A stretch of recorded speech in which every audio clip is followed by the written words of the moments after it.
boys and girls, Mrs. Filiatro. This week we are going to read a book about teamwork because that was the Positivity Project trait we have been talking about. And this book is Franklin Plays the Game. And this book is by Paulette Bourgeois and Brenda Clark. And it is a great story about Franklin and his friends and how they use teamwork to be a successful team. So enjoy.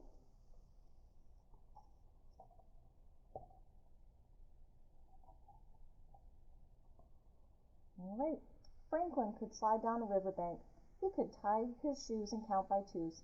He could walk to Bear's house all by himself. But Franklin couldn't kick a soccer ball straight. That was a problem because Franklin wanted to be the best player on his team. Franklin loved soccer.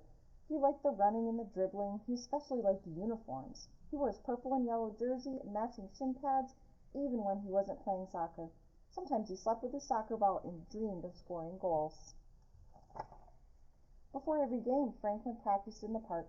He kicked the ball with the inside of his foot again and again. He did warm-up stretches and cool-down walks. Still, Franklin had trouble.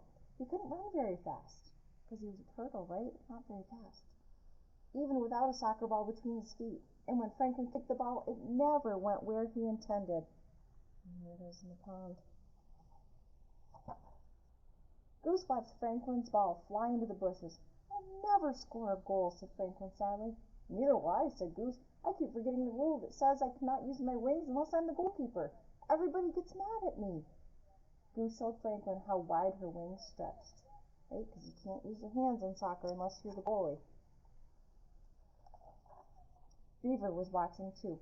"And I'll never score a goal," she said, "because my tail is so long and heavy it drags me down." She ran for a bit. Franklin and Goose could see the problem. No wonder we never win any games, grumbled Franklin. It was true. Franklin's team had not won a game all season. Bear's team won every game. Losing didn't bother Coach. She said the same thing before each game. "Let's have fun out there." Losing didn't bother Franklin's parents, who shouted, "Nice try," whenever Franklin got the ball. But it bothered Franklin a lot. "What's wrong?" asked Bear's father. "You never score a goal," answered Franklin. "But you try, and you have fun," said Franklin's father. "That's the important thing." Franklin nodded. That's what all grown-ups said, but he really wanted everybody to cheer for him. He really wanted to score a goal. It wasn't only Franklin who felt that way. Each of Franklin's friends wanted to score a goal. But the harder they tried, the worse they played. Franklin forgot where to stand. Goose forgot what to do. Whenever the ball came to Franklin's teammates, they rushed toward it. Players tripped over feet and tails and long ears. They crashed into a heap. Coach helped untangle the players. You have to work together as a team. You have to share the ball. But it wasn't easy to do. Their team lost again. It made the players feel sad. Franklin huddled inside his shell. Beaver tucked in her tail and Goose folded her wings. The other team crossed the field to shake hands.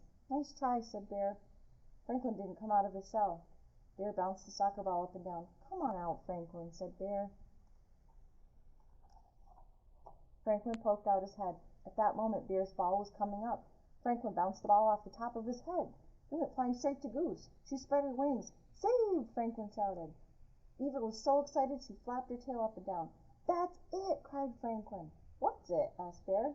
Franklin smiled at Beaver and Goose. "I think I know how we can score goals," he said, patting his head. "I think it will take some teamwork."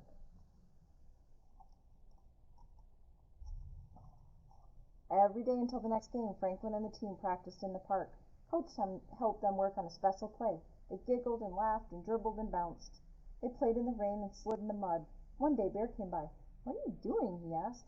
"Just having fun," said Franklin. He could hardly wait until the next game.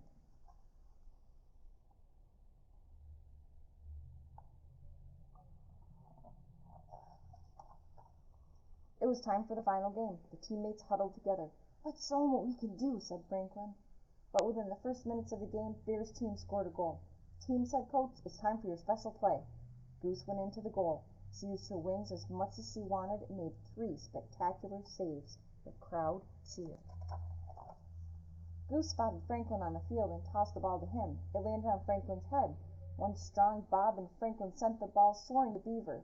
With a swish of her tail, Beaver passed the ball to Rabbit. He lifted his big foot and kicked the ball into the net. Franklin's team scored! The teammates jumped for joy and hugged one another. For the rest of the game, they played their best. Franklin even headed the ball twice, but nobody on his team scored again. Bear's team scored one more time to win the game. Coach gave all her players a ribbon. "You should be very proud of yourselves," she said. "You worked hard as a team. You all helped score that goal." Franklin's parents invited the team over for a treat. "Why?" asked Franklin. "Our team didn't win." "You look like winners to us," said his father. Franklin had to agree. They were tired and dirty and happy. Sure signs of a winning team. The end. So, even though Franklin's team didn't win the game, they worked hard and they practiced and they worked together as a team, even though they didn't win the game. So, that was a good book talking about teamwork. So you guys are going to fill out the work that there's to do on the student template, and I will see you next week. I miss you guys. Bye!